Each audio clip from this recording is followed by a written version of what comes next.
I know you've gone through a lot because I've read about some of the things you've gone through, and you've had a lot of up and down with folks and stuff like that. So I want to know how you dealt with these things. You've had disagreement with a lot of other Hollywood people, Oprah, Lee Daniels, Tyler Perry, Steve Harvey, Whoopi Goldberg, and others. How did you deal with when you? And I'm under the impression, correct me if I'm wrong, it seemed as though at one time you thought Oprah and all those people were your friends, meaning that you may not have been like close friends, but at least you had each other back. And when you disagree, it wouldn't interfere with the relationship. What was it like when you realized that they were not your friends, and how did you deal with that personally? Well, I never thought any of them were my friends.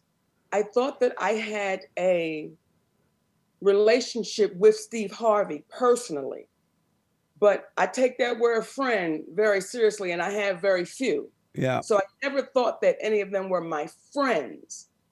But they were all people that I admired.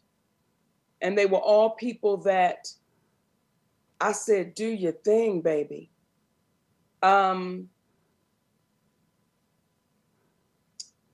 For as personal as I wanted to take it, because I wanted to take it personal. Yeah. And my husband had to explain to me, Mama, it's just your turn. Because when you know the history of us in Hollywood, and you know the Black women that took a stand and made some noise, you understand what happened to them. And you've not read the stories about those women having a pack of sisters behind them or beside them saying, we're going to stand with you. Or a group of brothers saying, we're going to stand with you. When you understand Hattie McDaniel's story, when you understand Eartha Kitt's story, when you understand Esther Smith's story, when you understand these Black women's stories, and you don't read the story of, and their husbands stood by their side. I'm not saying they didn't. I just don't read it in the stories. Right. It's as if it wasn't there. Yeah. So for me, when Steve Harvey said, oh, you've burnt too many bridges, there's nothing I can do for you now. Well, Steve Harvey and I never had a conversation. My brother never picked up the phone and called me and said, hey, baby, talk to me, what's going on? Yeah. Because when I had an incident with United Airlines years ago, he said on his show, the one thing I know about my sister, she ain't no liar. So you know I ain't lying, Steve. So that right there was a little like, Yeah. But I had to understand when you still got people that still are enslaved, and they're our billionaires, such as Oprah Winfrey, such as Tyler Perry, such as Lee Daniels. When you have our Black powerhouses that still have those chains on them mentally, that's the part that hurts. Yeah. Not the treatment, because I can't take it personal. I'm not the only one. I may be one of the few that says, no, I'm going to say it out loud what you're doing. Yeah. And let the chips fall where they may, baby. But what I cannot do is look in the mirror at myself, knowing that I've been taken advantage of or mistreated, and we still want to smile at each other. That's when people get mentally sick, and I refuse to be mentally sick. When you say you admired them, what was it that you admired about them? Oh my goodness, Jesse Lee. When I first met Oprah Winfrey, I was a little fat girl in Baltimore, Maryland, and she was an older fat girl in Baltimore, Maryland. On a show called People Are Talking. So here we was, these two fat girls. And when I saw her on TV, I said, she looks like me. Yeah. That's what I want to do. I knew I wanted to be famous, but I didn't know how I was going to be famous. But when I saw this woman named Oprah Winfrey, I said, oh my goodness, that's what I want to do. And then I had a chance to do a field trip down to the studio. And I had a chance to hug her, Jesse. And I said, I want to do what you do when I grow up. And she said, you're going to have to work really hard. Yeah. And when we hugged, Jesse, that was one of them old country hugs. Like, come on, sister. Right? Yeah. That's right. When I get to a show, that country hug went to a hug as if I smelled bad. It went to one of them little pats on the back. That's disheartening. Not that it's personal, it's just disheartening. Yeah. It's disheartening when that sister calls me and my husband personally and says, the position you're taking is right. You do have to draw the line in the sand. I understand why you won't do that for free. So I understand your position. And now when it comes out that I'm this difficult person, you say absolutely nothing. You're a part of the problem. Tyler Perry, we have that man on audio, Jesse Lee, saying that what he did was wrong. And he was going to come out when his movie Boo came out, and he was going to tell the world that what he said was wrong, to spread rumors that I was difficult to work with. Now we have that man on audio, his voice. But our community said, why would you tape him? That's like asking somebody, why would you tape the rapist raping you? Yeah. Right? Yeah. So with Lee Daniels, you have articles of Lee Daniels saying she gave me everything she was supposed to give me. We wasn't never worried about no awards. So you have these people saying this woman did nothing wrong. But when it came time to say it, y'all silence said, I'm too afraid of this machine.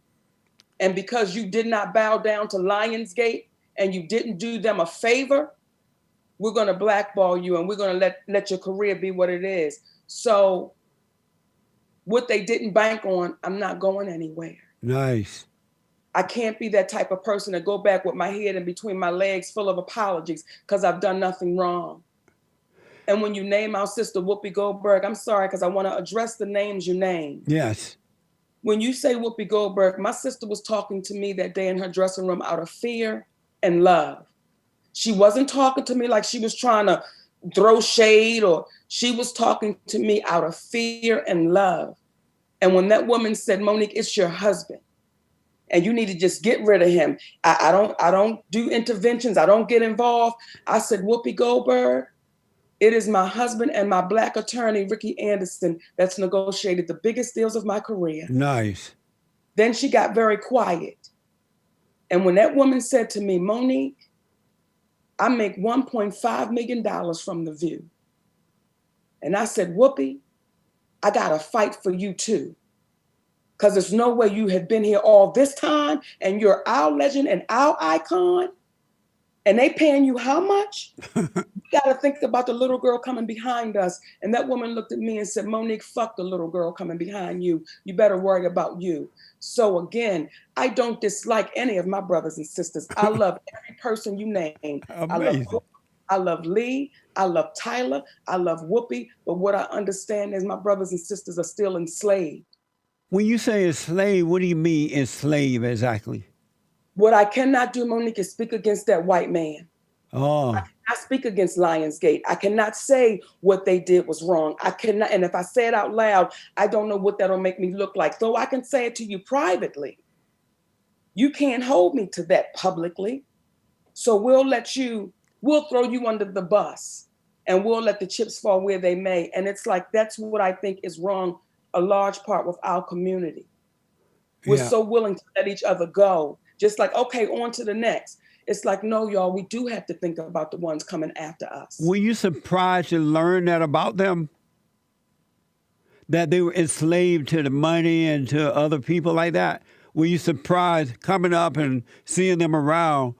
No. Were you surprised to learn that? No. And why not?